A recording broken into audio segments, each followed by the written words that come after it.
जी जी, मैं विजय कृष्ण भाई साहब, अब आपसे जरा एक चीज ये बताइए कि इस पूरे एपिसोड में पहली बार खड़गे साहब बहुत खुल के फ्रंट फुट पे आके ट्वीट कर रहे हैं और लगातार वो इस समय आरजेडी के प्रमुख और खास करके लालू जी के साथ खड़े हुए दिखाई दे रहे हैं और वो सख्त टिप्पणी कर रहे हैं। वो कह रहे हैं कि जब पैसा लेके देश से लोग भागे तब कोई इन्वेस्टिगेशन नहीं हुआ। वो कह रहे हैं कि जब दोस्त का पैसा बढ़ रहा था, मतलब साफ है वो अडानी का की ओर इशारा कर रहे हैं, वो कह रहे हैं जब दोस्त का पैसा बढ़ रहा था तो कोई इन्वेस्टिगेशन नहीं किया, और वो अब कह रहे हैं पानी सर से ऊपर चला गया है। मुझे एक चीज ये लग रहा है कि खड़गे जी के इस तरह के बयान से एक तो मैच्योरिटी आती है, और खड़गे जी कोई ये नहीं है कि आप वो लाइट वेट हैं कि आपने उनको किनारे कर दिया। वो भाई राष्ट्रीय कांग्रेस, भारतीय राष्ट्रीय कांग्रेस के अध्यक्ष हैं, खुद बहुत सीनियर लीडर हैं, इतने चुनाव जीते हुए के एक्सपीरियंस है। तो ये कांग्रेस इस समय बिल्कुल साफ साफ साफ आरजेडी के साथ खड़ी नजर आ रही है। तो ये भी जो जो मोदी जी का कहना है कि सब ऑपोजिशन पार्टी में देखिए कितनी एकता हो गई है, क्या इन सब ईडी और सीबीआई एकता कराने का भी एक मंत्र हो गया है? ये भी एक नया वो है। जी अरविंद, देखिए दो तीन चीजें हैं जो ये रेड लगातार हो रही हैं। अगर आज इसके पूरे सीक्वेंस को देखें आनंद भाई, और आपके चैनल पे आप और हम ये पहले भी चर्चा कर चुके हैं कि 4 स्टेट ऐसी है, महाराष्ट्र, कर्नाटक, बंगाल और बिहार, जहां से बीजेपी को अपने बहुमत का खोने का सबसे ज्यादा डर है। क्योंकि आप देखिए, वो ये मान के चलते हैं कि मध्य प्रदेश, राजस्थान, हरियाणा, गुजरात, दिल्ली, इन सब जगहों पे बीजेपी मानती है कि उसका बहुत स्ट्रांग होल्ड है। वो ये मान के चलती है कि हाँ, उसको कोई बहुत बड़ी चुनौती नहीं मिलने वाली है। हालांकि वो पिछले 2019 के इलेक्शन में वो अपने क्लाइमेक्स पर थे। अब वो स्थिति फिर दोबारा आएगी, मुझे तो इसमें पूरी तरह संदेह है। लेकिन बिहार, बंगाल, महाराष्ट्र और कर्नाटक में स्थिति उनके पूरी तरह से उनके हाथ से फिसलती हुई दिखाई दे रही है।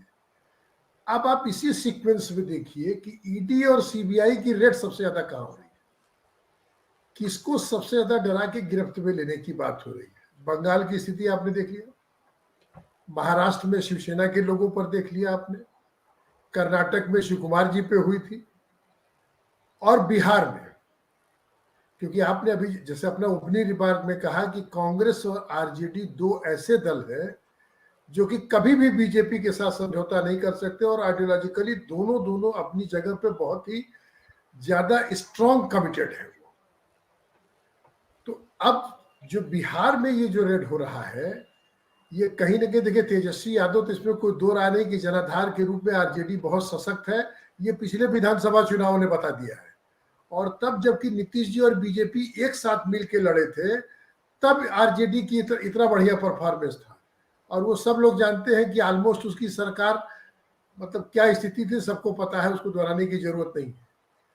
यह सारी कवायद जो बिहार में हुई है, चूंकि पिछली बार आपको ध्यान होगा कि जब इतना ज्यादा इस पर लालू यादव पर रेड और इतना ये सब चीजें हो रही थी, तो नीतीश कुमार जी ने बयान दिया था कि भाई इस पर आप अपनी सफाई स्पष्ट करिए, और यही प्ली लेते हुए उससे अलग हुए थे।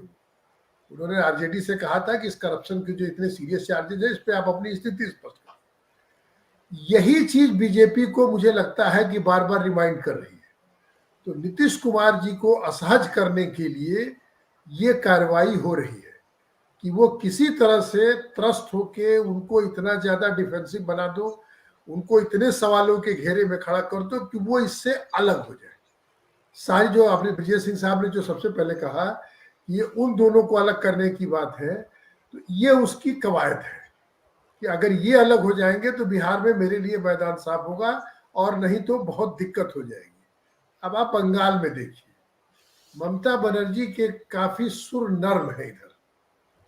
अब हो सकता है कि ममता बनर्जी की स्ट्रेटजी भी हो चुनाव तक, क्योंकि आज ममता बनर्जी, जो आप हम सभी लोग समझते हैं कि अगर ये परसेप्शन बना कि ममता बनर्जी का सॉफ्ट कॉर्नर थोड़ा बीजेपी के प्रति हो गया, तो जो मुर्शिदाबाद का रिजल्ट आया है वो उनके लिए बहुत बड़ा संकेत है।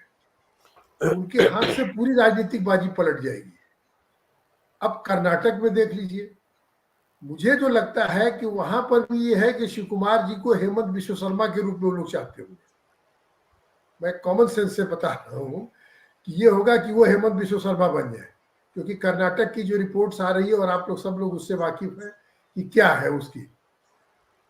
इन लोगों के दिमाग में ये था कि बिहार में जो थोड़ा बहुत बंगाल में लॉस हो तो उसको हम आंध्र से कवर करें, वहां तेलंगाना से।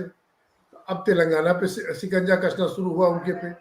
आज उनके केसीआर राव की बेटी से भी पूछताछ है, वो उन्होंने संभावना भी व्यक्त कर दी है कि हो सकता है कि गिरफ्तारी हो। तो एक चीज तो क्लियर है कि बीजेपी 2024 को लेके बहुत ज्यादा अंदर से परेशान है। ठीक है तो अब जी। राजनीतिक जवाब और लड़ाई लड़ने के में कहीं न कहीं, चाहे वो जो भी एजेंडा हो, शायद वो अपने को उतना कॉन्फिडेंट न पा रहे हो, तो इस तरह से अपोजिशन लीडर्स को कटघरे में खड़ा करके उनको मेंटली हरेस करके, मतलब हर तरह से, अब इस तरह से तो हरेस होगा ही आदमी, किसी तरह से इस बाजी को पलटने का पूरा प्रयास ईडी सीबीआई के थ्रू वो करना चाहती है। जी आनंद। जी जी। विजय कृष्ण साहब, अब क्लोजिंग स्टेटमेंट समय हो गया, हम लोग समय से ज्यादा कर लिए हैं। चलते चलते बस एक एक लाइन में जरा आपसे ये समझ लें कि ये जो भी हो रहा है, ये शायद अडानी जी का भूत क्या सवार हो गया है, उसकी वजह से है, कारण वही है। एकदम बिल्कुल सही कहा ना जी। ये पूरे मैटर को डाइवर्ट करने के लिए कल जो बिहार में जिस तरीके से रेड हुई है, और चारों तरफ देख लीजिए जहां सेलेक्टिव, जैसा कि अभी अमिताभ ठाकुर जी ने कहा, और उनका तो अपना एक्सपीरियंस भी है बहुत सारा। तो इस जब सेलेक्टिवली जो कोई चीजें होती हैं और गवर्नमेंट इन्फोर्समेंट एजेंसीज का कैसे उपयोग और दुरुपयोग होता है, ये हम सब लोगों ने देखा है। तो वो चाहे वो तेलंगाना हो, बिहार हो, बंगाल हो, महाराष्ट्र हो। और इस समय देखिए जिस तरीके से अडानी ग्रुप के पे आरोप लगा, और उस खास तौर से उन सेल कंपनियों का नाम आया जिनके थ्रू पैसे को लगाया गया है, उस पर कहीं ईडी सीबीआई का कुछ नहीं हो रहा है, पूरी तरह से खामोशी है उस पर। तो ये मैटर को डाइवर्ट करने का इससे अच्छा कि अब तो सारे चैनल पे जितने भी है सब बहस पे बिहार चल रहा है, वो तो मैटर पीछे छूट गया। तो ये जी तो है ही है जी सेलेक्टिवली, इसमें तो जी कोई जी बहस है ही नहीं है।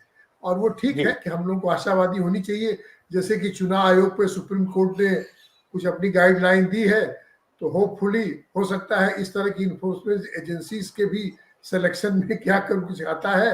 हम लोग को आशा रखनी चाहिए। ठीक कहा अमिताभ जी ने।